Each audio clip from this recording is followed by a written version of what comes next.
Hello and welcome back to the channel, it's Erad, and so we got some news from the Evocati because Star Citizen Server 3.20 is still in Evocati PTU, and there has been a new patch featuring the Hull C from Misk. So let's check it out and let's see what this is all about. And apparently, because we have the Hull C, we also have an update on trading. So this is the automated cargo transfer and a new cargo packing system.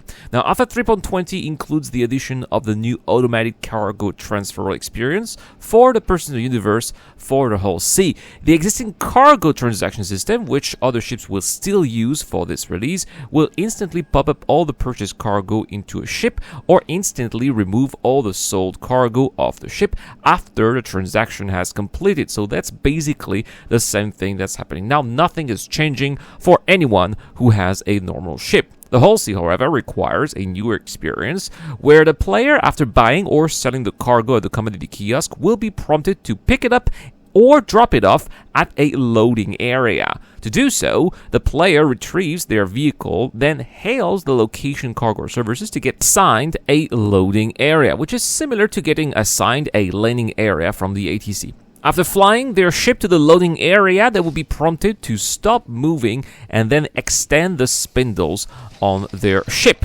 Once the ship is ready, cargo will be added onto the cargo grids of the ship over a period of about 5 minutes or so, depending on the size of the load. Now, this is really important here because that's going to, one, make the ship quite vulnerable for 5 minutes. Remember that outside of the stations, even though there is an armistice zone, you can still shoot. So it's very important that Cloud Imperium Games find ways to stop grieving, find ways to also deter perhaps possible pirates who might be out there and try to attack the ship or blackmail the ship who is getting loaded. There's going to be systems here that are going to have to prevent that from happening. Otherwise, well, nobody's going to be using a Hull C. That's what's going to be happening, right?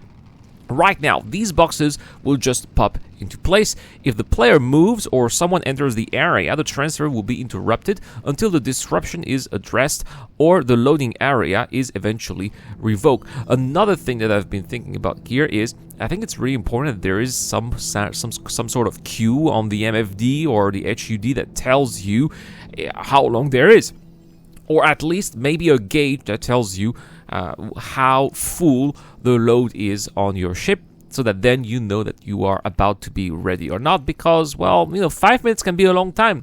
5 minutes, that's enough to go to the bathroom. It's for some people will be smoking a cigarette maybe.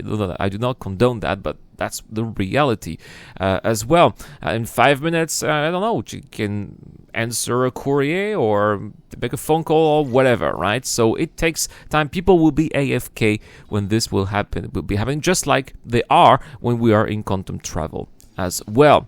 So after transfer is completed successfully, the player will be prompted to leave the area, eventually getting a warning for impounding if they do not. That means that you're really going to have to be really careful with the transfer there. If you're too slow, maybe, well, your ship will be impounded. It doesn't say if the cargo will be impounded as well, or you'll be losing. Probably not, right? It's just you'll probably be having to pay a little fine or a big fine because it's a big ship until you can finally use your Hull C again. But let's say, for example, you are spending all your money on cargo. You don't have enough money to pay for the cargo. Maybe, well, you'll not be able to to use it for a while. Or if you are even worse in a cargo mission, then that's also going to be an issue because you will not be able to complete your mission. So really something that you'll have to look out for. With the changes for the Hull C comes a complete rewrite of how the cargo system places cargo onto ships. Any ships, not just the Hull C. Previous versions of the system only dealt with one SCU containers and could use fairly simple logics for placement or removal. We are now supporting various size boxes to be placed in the cargo holes. And here, pay attention, guys, because it's not just 32 SCUs for the Hull C, but these are the ones that we have right now, right? One SCU, the standard boxes, but also boxes of 2 SCU, 4 SCU, 8, 16, 24, and the big 32s as well. So it's going to be interesting also to see what kind of boxes will fit into which ship. Probably, I don't think there's going to be much of a difference between 1 and 2 SCU boxes. Probably these are going to be a little bit longer, but I don't see why they wouldn't fit in a ship like, for example, a Freelancer Eradicator or a Cutlass, but I don't think that one of these ships, or a Titan, right, will be able to fit an 8 SU box. It's probably going to be a little bit too big, right?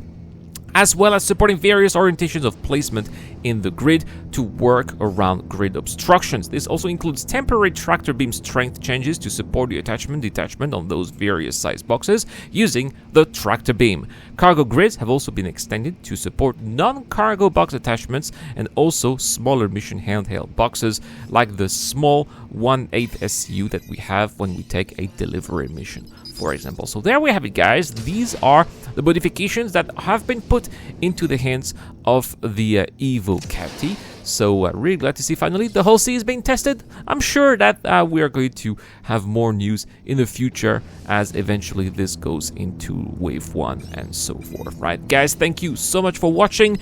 These patch notes have been put public by Pipeline, so I'll put the link in the description down below if you want to check them as well. It's also where I got the thumbnail because I thought it was absolutely hilarious, the size of the whole sea on the MFDs, and I was just wanting to share that as well. Guys, thank you so much for watching. Thank you so much to the Patreon and YouTube members who made this video possible, including Dr. Forbid, Deplorable Infidel, and Zero Crusher. I've been Erad. I'll see you guys in the next one.